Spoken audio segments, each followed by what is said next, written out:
Welcome to this episode of the Dropout Multi-Millionaire Podcast, where we talk about tactical business strategy, building high-performance sales teams, and growing your business.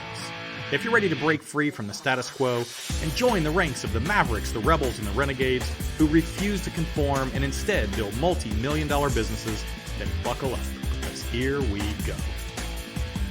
Thank you for tuning in to the Dropout Multi-Millionaire Podcast today. And today we're going to be talking about the fact that not everyone should be an entrepreneur. Not everyone should start a new business. And here's a crazy one. Maybe even not everyone should be the number one in their current company. This is a crazy topic today. But before we get started, I want to tell you where you can find my free sales and marketing courses under a new program I've just launched. I have joined a program called Skool, Skool. This is brand new for me, literally just launched it today. And I'm going to be building a community there that's got all my content, my courses.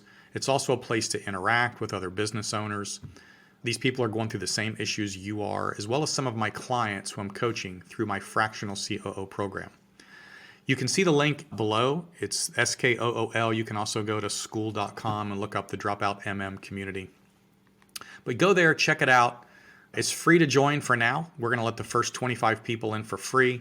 And then eventually we'll have some exclusive content that we're going to charge for. But right now, the first 25 folks are free, the Dropout MM community. Okay, that's out of the way. Let's jump right into today's episode and topic. And again, I want to talk about being an entrepreneur, or more specifically, should you be an entrepreneur?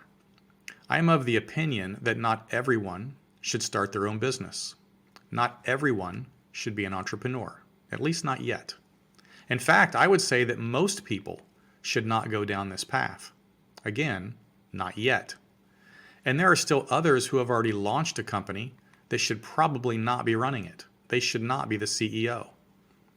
This is all about being the number one in your business or potentially being the number two.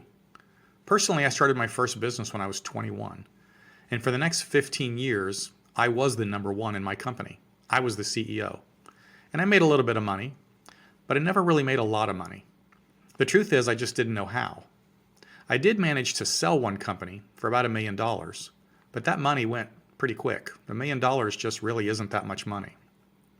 Now, I can already hear people say, I'm crazy. You're crazy for saying that.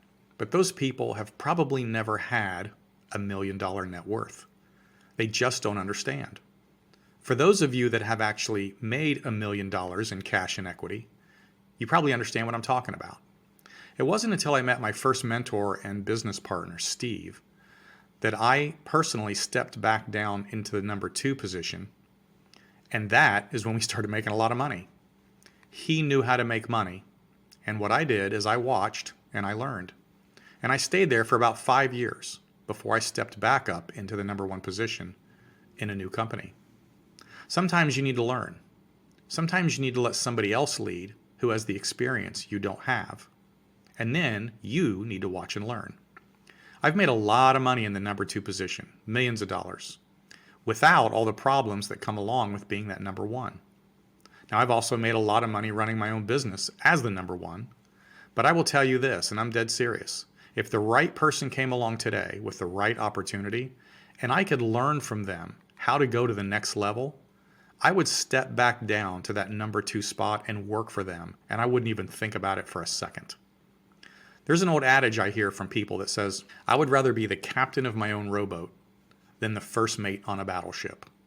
Now, personally, I think that's a ridiculous statement, and it's usually made by an uneducated egomaniac who will probably never really succeed at a high level.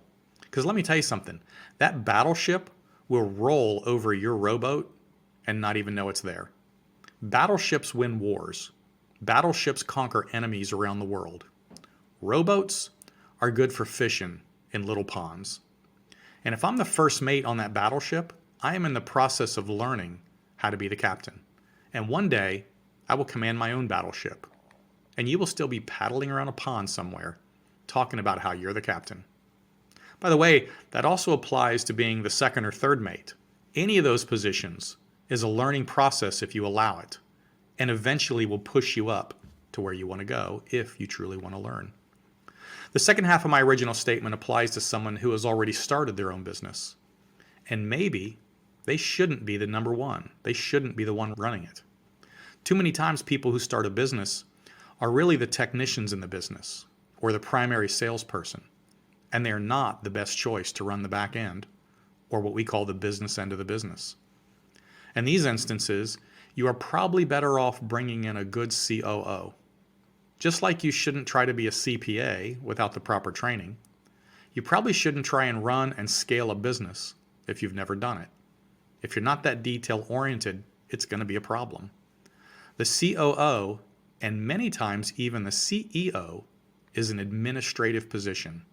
They are managers. I know it's a fun title to have and it's sexy, but you're really just a manager.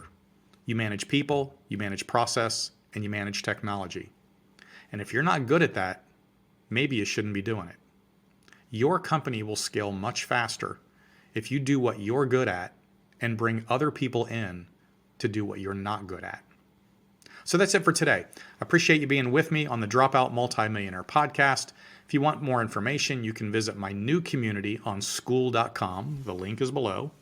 Or you can go to my website at brianwillmedia.com. My books, my podcasts, my blogs, my newsletters, everything is on there. You can communicate with me. But remember, if you're going to be in this game and you want to win it, then you got to get in the game.